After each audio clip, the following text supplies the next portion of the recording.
FB TV. Përshëndetje miq. Unë jam 33 vjeç, i martuar dhe jetoj në Mërgem. Jeta këtu jashtë ka një ritëm të çuditshëm.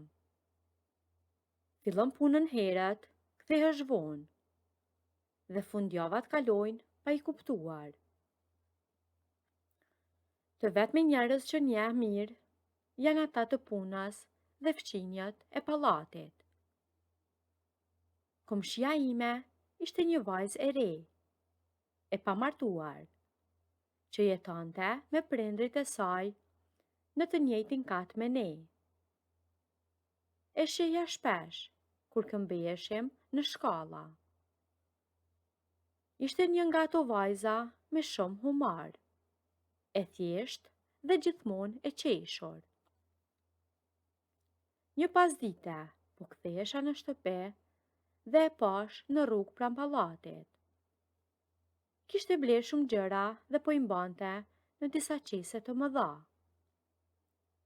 U ndala dhe e pyeta nëse i duhej ndihmë. Ajo pranoi. Gjatë rrugës për te dera, e pyeta se çfarë i kishte gjithë ato pako. Më tha se po blinte gjëra për t'ju dërguar familjarëve në Kosovë. Pasi po ofronte koha e pushimeve. Kur nisesh? E pyeta unë.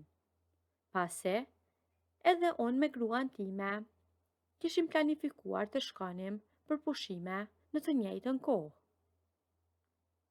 Ajo më tregoi se prindrit e saj kishin prerë biletat e avionit dhe niseshin të nesërmen. Ndërsa ajo do të udhëtonte vetëm me makinën e saj pas një jave. Për mua, ai informacion ishte një rast që nuk duhej humbur. Kisha kohë që doja të kaloja pak kohë vetëm me të, thjesht për ta njohur më mirë, jashtë atyre përshëndetjeve të shkurtëra në korridor. Pa u menduar gjatë, nisa të sajoja një plan atë për atë. Gruaja ime nisët pas 3 ditësh i thash. Ka dasmën e vëllait dhe i duhet të shkoj më herët për përgatitjet. Unë do të nisem pas një jave me autobus, sepse nuk e lë dot punën tani. E vërteta ishte se unë kisha planifikuar të shkoja me makinë me një shokun tim. Por autobusi ishte një gënjeshtër shumë më e mirë për situatën. Ajo qeshi pak dhe tha e habitur.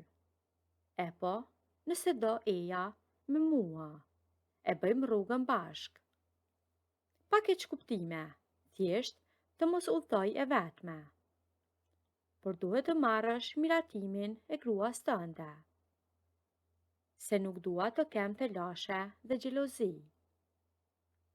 Gruaja ime do të xhelozoj me siguri, nëse i them se po udhëtoj me ty, i thash direkt. Nuk po i tregoj fare.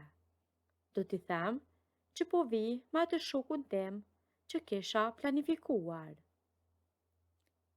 Ndërsa vendin e mbaj në makinën tënde.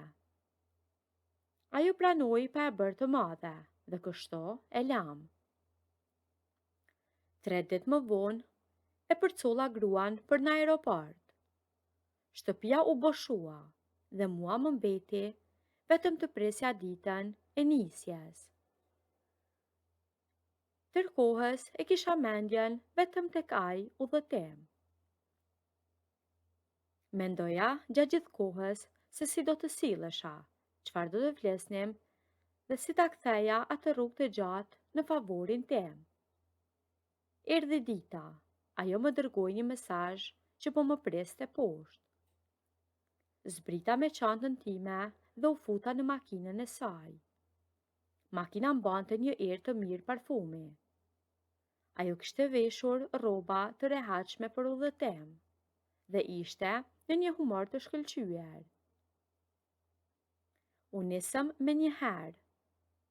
Rruga nga vendi ku jetojmë e deri në Ballkan është shumë e gjatë, por unë doja që të mos mbaronte kurrë. Gjatë udhëtimit, koha po kalonte pa e kuptuar.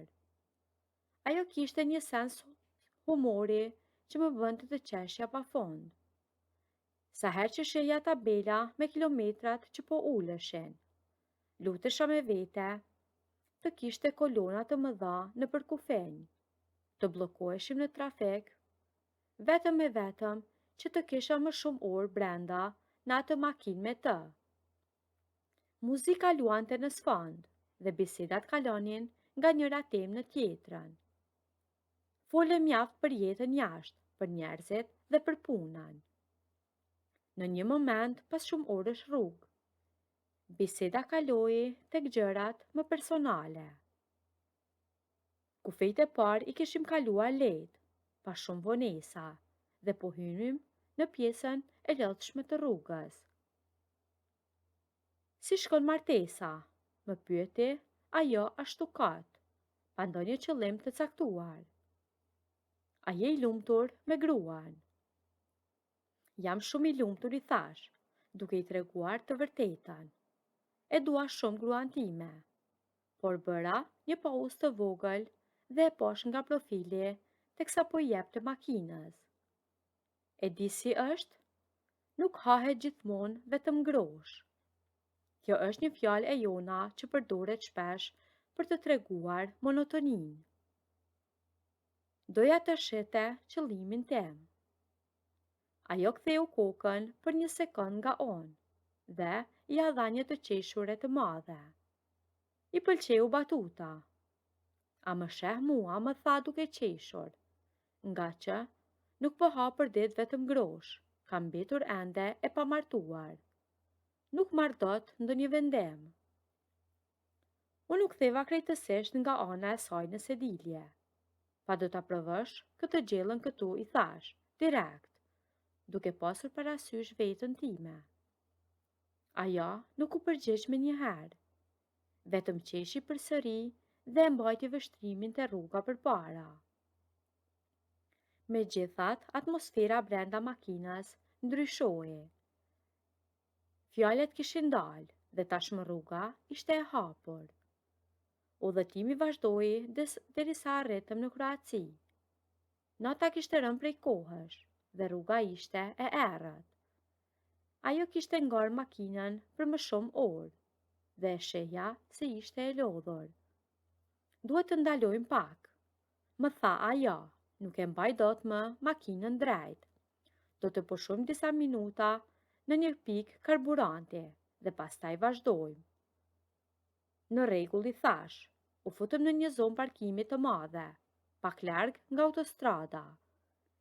Kishte disa kamion të parkuar larg, po pjesa ku ndaluam ishte më e qetë dhe në errësirë. Ajo fiku motorin, zhurma e makinës pushoi dhe pa pritur u bë një qetësi e madhe. Dritat u fekën, ajo e uli sediljen e saj pak më mbrapa për t'u rehatuar. Unë hoqa rripin e sigurimit. Kishim shumë emocione në atë makinë të ndaluar. Jashtë nuk lëvizte asgjë. E shikoja në errësirë se si po rregullonte pozicionin për të mbyllur sytë. Unë nuk isha ndërmend të flija, jo afrova lehtë. Je shumë e lodhur? E pyeta me zë të ulët, duke u mbështetur drejt anës së saj.